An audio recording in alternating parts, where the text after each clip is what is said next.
Good morning and welcome back to the Ultimate Hobby Workshop build.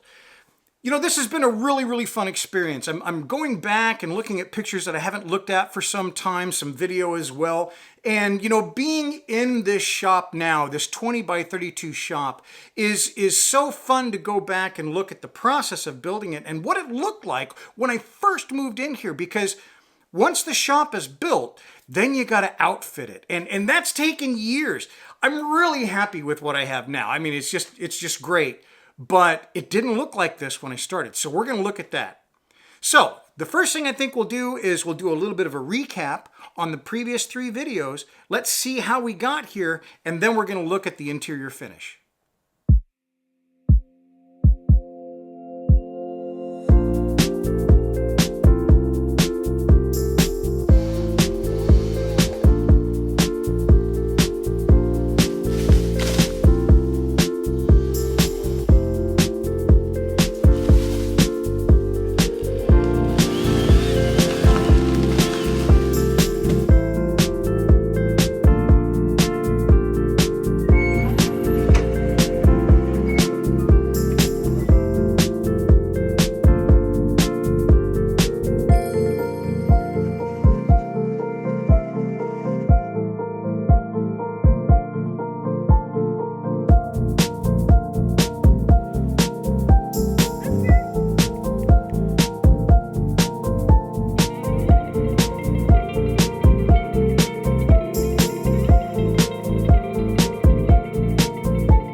The interior is still pretty barren. I mean, this is a little bit earlier picture, but it was pretty much just like this. So the first thing was getting some electricity in here. This is my contractor, and he's digging this trench to bring the electrical service from the house to the shop. Inside, we've got this pipe that basically comes through the foundation and up to this electrical panel. It's a 100 amp sub panel, and in that I had installed 120 and 230 volt dedicated circuits for the different machinery and stuff like that. I didn't exactly know where everything was going to go yet, but I knew that with all of the benches and all of the workspaces and all of the machinery, I wanted these outlets high so they would be above any workbenches that I had in there.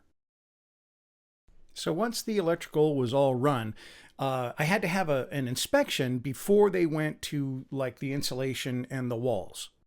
As part of the permitting, you have to have like all your documents and everything like that posted so that they can actually come in any time to inspect.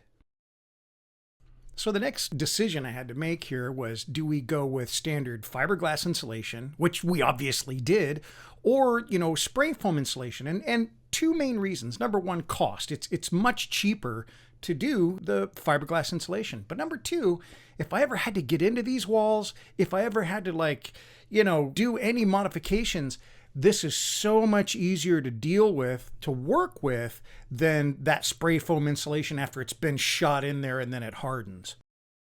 Next came drywalling and mud. And I guess my only tip here is, before they get these walls up, take a couple of pictures around certain areas where you might mount something. So like next to doors and things, I took these pictures just to show me where there were this stack of studs and things like that. It's now the beginning of September and all the drywall is up, and now they're going to start, doing the mud compound to seal all the different seams and things like that. That also required them bringing in some heaters and some fans to kind of, get it heated up in there, because, when they start painting, which is next, they can't have any moisture in there at all, or it'll just push the paint right off the walls. So the painting is finished. I didn't really get pictures of that because it was a little messy during that, and I didn't want to interfere with what they were doing. The electricians came in, they put in the electrical outlets, they put in some data ports. That's the high one on the back wall there. They got the lighting all in, and after this, they're really done. And here's the very last thing. That is the last sign-off, and the shop is complete. Before I could really move the shop in here, I had to take care of this floor. I painted the floor with a floor type epoxy, so that will also seal it. Then I did this pull down attic ladder, and then I wanted to do some wainscoting. The wainscoting was just, I didn't want plain walls. So it's kind of faux because I'm using trim. And then once the trim was all laid in, I just painted the panels in there white. Now all that's left is to move in. I think it looks really cool. I like the different colors and the transition from the floors to the wall. And I just didn't want it to look, plain. Well, here it is. The shop is complete. It's ready to move in. But, as I was finishing this part of it up, I just realized, the shop is just the shell. It's just the place where I can put stuff. So here are some pictures of my old shop, where I worked for 16 years until I built the standalone shop. And this was my ultimate workshop then. So I guess the point is, it's not the ultimate workshop based on the shell or the space that you have. It's an ultimate workshop because of what you're able to do in it. And it doesn't matter the size. It doesn't matter, if it's a standalone building like I got. I mean, I love the fact that I have this standalone building. But the fact is, your ultimate workshop could be just the closet like I started in, because I literally started in a closet, and then sometimes it was in my den, and then it moved to the garage. But your ultimate workshop is really where you create and where you have that feeling that you can create anything that you want. So thanks very much for watching. I'm going to, do some more videos about this in the future, showing how I built some of the things in the shop that helped make it the ultimate workshop for me. But this part of it's done, and we're going to get back to another diorama that I'm starting, and it's a World War I diorama, and I think you're going to like it. But don't fret, I will have some more videos about the outfitting and then the build-up of the things in the shop that really help it to become my ultimate workshop. I hope you have a wonderful day. I hope you've enjoyed this series. And if you have anything that you'd like to comment on or something that you'd like to see a little bit more of, please just ask in the comments. I hope you have a wonderful day. We'll see ya.